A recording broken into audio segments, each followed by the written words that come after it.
Right, here we go, a little cycling tips video.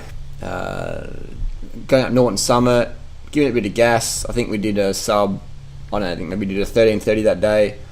So you got to hit it hard at the start, but you want to keep your wattage. I don't have any wattage data here, but we're doing about 400 watts to catch up these lads.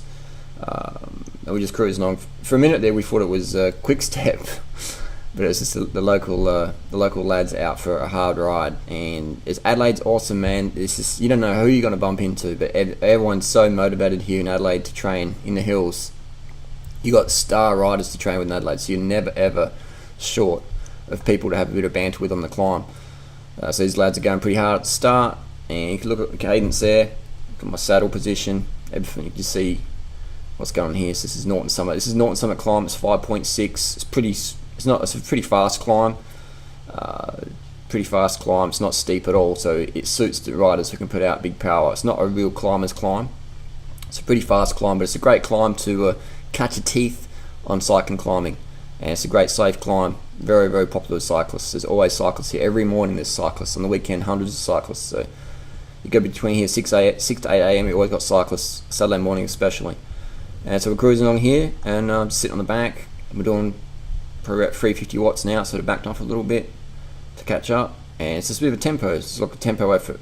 So you can see my pedaling style. I pedal with pretty flat feet. A lot of people say, oh, cycling makes your legs big. It's like, man, I've ridden over 350,000 Ks. Cycling doesn't make your legs big, mate. If it did, my legs would be so big, my calves would be rubbing on my fucking chain rings. So legs are just genetic. Cycling slims you out, man. If you're overweight and you get on Road 4, carbon the fuck up, cycling's going to slim you the motherfucking out. You know, anyone who says, oh, cycling makes your legs big, I don't want to ride on bikes, my legs are going to get too big, that's just like the dumbest thing on the fucking planet, man. Look at me, mate. Look at all these guys here. We're all slim, greyhound looking motherfuckers. Track cycling, there's different, steroid dosage, etc. But if you do road cycling, hill climbing, you're going to be one lean motherfucker long term. Especially if you're eating like we are, man. Eating like a Kenyan, rice, potatoes, corn, sugar, bananas. Having a drink there. It's a pretty hot day today. It didn't look hot, but it's quite hot. You can see my sugar water in there. And just sort of getting a good sit here. And the boys are riding to power. They're pacing really, really well. Really, really good pacing. I could tell they're doing a bit of an interval here. And it's always good if someone else joins in. You've got a bit of motivation to keep pushing. Bit of banter. It's always good. The mind is the strongest drug around. So it's always good if you can create a bit of stimulus with other crew on the hill. It's just, because training by yourself can be a bit boring. It can be a bit, especially when you've got to do intensity. You can always go harder when you've got someone else who's on your wheel. And my crew's not the first bit. This is about the 3 minutes in to the Norton Summit climb. And so you see different, get out of the saddle there, sort of gives you the ride in front, getting out of the saddle a bit, just helps you use different muscle groups, gives you other muscles a bit of a break. So normally you get out of the saddle for a few seconds, and then get back in and sit. Sitting and spinning is the most efficient way to get up the hill, the fastest way possible, but it's also, you can put it in a harder gear and just get out of the saddle and sort of dance a bit, and that can just give your legs a bit of a break. But you'll see this rider will get back in the saddle pretty soon. Otherwise, if you're out, there you go. And see that? The cadence went up again. So getting out of the saddle, you glide it a little bit, just give your leg a bit of a break, and then you get back in, sit down and spin. So this rider here, the black socks, great cadence, and very smooth. The hips aren't really rocking too much. And it's good form here while the rider's in front. So I'm just sitting on here, letting them set the pace, but I know what's going on. I know that they're doing like a sort of a threshold tempo, and I thought that's a good opportunity to get some training in as well. I was waving to, so I think there's Abdullah and Biggie coming down the hill. Norton Summit, rad climb, man. What do you think of Norton Summit?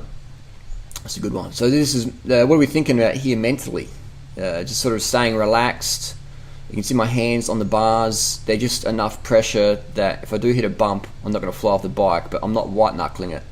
You only want to white knuckle it when you're sprinting.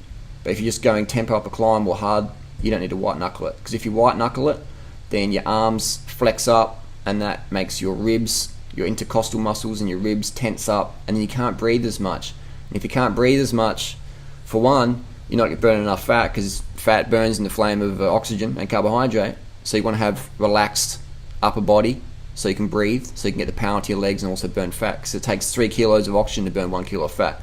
But all us motherfuckers here, we don't need to burn fat, but what we do need, we want more power. So by relaxing your upper body, you can breathe more oxygen in, because your intercostal muscles aren't as tight, so you can get more blood, transfers oxygen to your muscles, and it's all about oxygen, man. If you put sticky tape over all of our mouths here, we'll just go to a snail's pace. So mouth's open. Always have your fucking mouth open. This is the first hairpin on the Norton Summit. So always have your mouth open when you're riding, so you can get more oxygen in, and also you're burning fat. If you know this rider's peeling off here, he's had enough. He's calling it a day on the climb, and now there's just the 3 of us left. Griff is behind the GoPro and his bars, and we're going pretty good. This is good power. You know, this is definitely not slouching around. It might look easy, but they're setting a cracker pace here. Setting a cracker pace.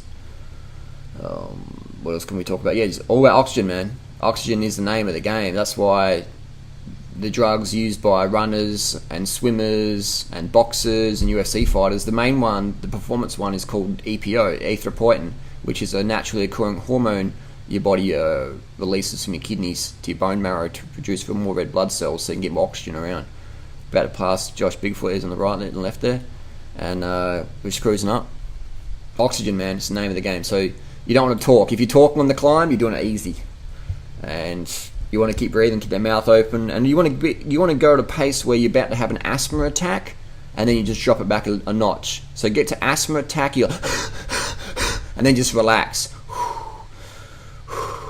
Mouth open, you know. So you want to let yourself have an asthma attack, but then you want to like change your state and bring it back. So you just, when you go on that threshold, you just constantly feel like you're going to have an asthma attack, heart attack, but you're just relaxing enough that you don't, and you just keep pushing, right? So it's all about pushing till you're about to panic, and then dropping it back mentally, and just holding that, and then just redline that all the way up the climb, or all the way during the time trial. So that's the biggest tip I can give anyone, is don't be scared to breathe loud.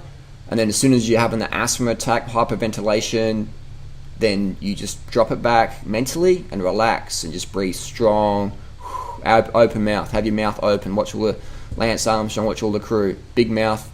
You want to be a big mouth, mouth of the South. So just have your mouth open, relaxed. So whenever you're panicking, relax. Because when you panic, you shorten your breathing gets shallow, and then you start to have more carbon dioxide in your blood versus oxygen, and then you go backwards. So we're gunning it now. This is good pace, man. I could really feel my legs are sizzling. I could really feel the legs are sizzling.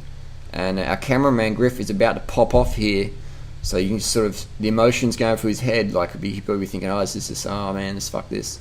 But this is where you really got to knuckle down and stay relaxed. You know, whenever it starts hurting, relax more. Just relax in the mind more and keep pushing, alright? That's the name of the game. That's the tip I've learnt. Watch this. Oh, there you go. He's just, there you go. He's just, that's like an elastic band just snapping, and he's like, fuck it. So that there is 100% an emotional choice. If you could last that long on power, you could stay all the way to the top, and that's what happens. We just ride off into the distance. But all you want to do when you get to that when you're on that limit where you're about to give up, if you're not feeling like giving up, you're not going hard enough. So you just want to get to that limit and then just relax mentally, just calm down. And calm the mind. Sky here stopped. So you can see we make it look as easy, but Norton Summit is definitely, any mountain, man, is a personal challenge. So get out there, get amongst the mountains, and remember to breathe easy, stay relaxed. Any questions? Let us know down below.